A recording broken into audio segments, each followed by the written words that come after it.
रूस के राष्ट्रपति व्लादिमीर पुतिन ने एक बार फिर से न्यूक्लियर हथियारों से हमले की धमकी दी है, खासकर पश्चिमी देशों को जो यूक्रेन की मदद कर रहे हैं और लंबी दूरी की मिसाइलें मुहैया करा रहे हैं। उन्होंने सुरक्षा परिषद की मीटिंग में पश्चिमी देशों को चेतावनी देते हुए कहा, अगर रूस पर पारंपरिक मिसाइलों से हमला किया गया तो वह न्यूक्लियर हथियारों का इस्तेमाल कर सकता है। रूस पर किसी भी न्यूक्लियर पावर की मदद से किए गए हमले को संयुक्त हमला माना जाएगा।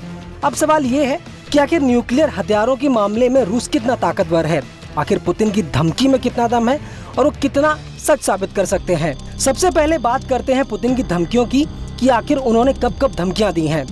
रूसी राष्ट्रपति ने 12 सितंबर 2023 को कहा था कि अगर पश्चिमी देश यूक्रेन को क्रूज मिसाइल के इस्तेमाल की अनुमति देते हैं तो इसका मतलब यह समझा जाएगा कि नाटो रूस के खिलाफ जंग में उतर चुका है। उन्होंने कहा कि अगर ऐसा होता है तो इसका जवाब जरूर देंगे। पुतिन ने 29 फरवरी 2022 में यूक्रेन पर हमले के बाद न्यूक्लियर हथियारों के इस्तेमाल की धमकी दी थी। उनके धमकी देने का मकसद यह था कि रूस यूक्रेन जंग में पश्चिमी देश कोई भी हस्तक्षेप न करें। 13 मार्च को व्लादिमीर पुतिन ने कहा कि रूस न्यूक्लियर वॉर के लिए तैयार है, हमारे पास किसी भी देश की तुलना में सबसे ज्यादा न्यूक्लियर हथियार हैं। 28 जून को पुतिन ने एक बार फिर से पश्चिमी देशों को न्यूक्लियर हमले की धमकी दी। उन्होंने कहा, पश्चिम हमारे इलाके पर हमला करने के लिए यूक्रेन को हथियारों की सप्लाई कर रहा है, हम भी उन पर हमले के लिए उनके दुश्मन देशों को घातक हथियार दे सकते हैं। अब आपको बताते हैं कि आखिर कब कब पुतिन ने धमकियों को सच साबित कर दिया है। रिपोर्ट की माने तो साल 2014 में जब दुनिया भर के देशों को लग रहा था कि पुतिन क्रीमिया पर कब्जा नहीं करेंगे, लेकिन उन्होंने कर लिया। पुतिन ने डोनबास में युद्ध करने की धमकी भी सच साबित कर दी। 21 फरवरी को यूक्रेन के 2 प्रांतों लुहांस्क और डोनेट्स्क को अलग देश के रूप में मान्यता भी दे दी। पुतिन ने 24 फरवरी 2022 को यूएन सुरक्षा परिषद की बैठक के दौरान ही यूक्रेन पर हमले का आदेश दे दिया था। अब बात करते हैं कि आखिर न्यूक्लियर हथियारों के मामले में रूस कितना ताकतवर है। रिपोर्ट की माने तो 1945 में दूसरे विश्व युद्ध के दौरान जब जापान के हिरोशिमा और नागासाकी शहरों पर एक एक न्यूक्लियर बम गिराए गए थे, तब सिर्फ अमेरिका के पास ही इसकी क्षमता थी।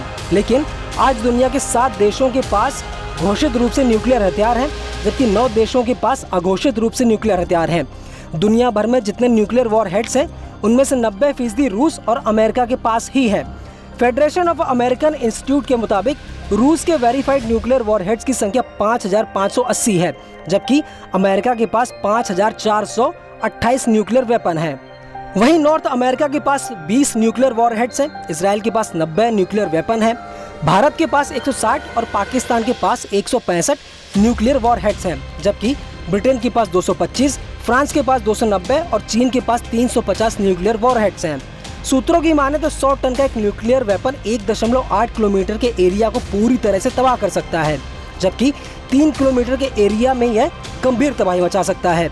रिपोर्ट के मुताबिक रूस ने 1710 न्यूक्लियर वॉर हेड्स अलग अलग जगह पर तैनात कर रखे हैं। उसके पास 870 लैंड बेस्ड बैलिस्टिक मिसाइलें हैं। वहीं 640 सबमरीन से चलने वाली मिसाइलें भी रूस के पास हैं। रूस ने 200 nuclear war heads army base पर तैनात कर रखे हैं। यानी ये कहना गलत नहीं होगा कि पुतिन ने जो धमकी दी है वो उसे सच भी साबित कर सकते हैं। फिलहाल आपको ये खबर कैसी लगी हमें कमेंट करके जरूर बताएं और ऐसी खबरों के लिए बने रहिए न्यूज़ 18 इंडिया ओरिजिनल्स के साथ।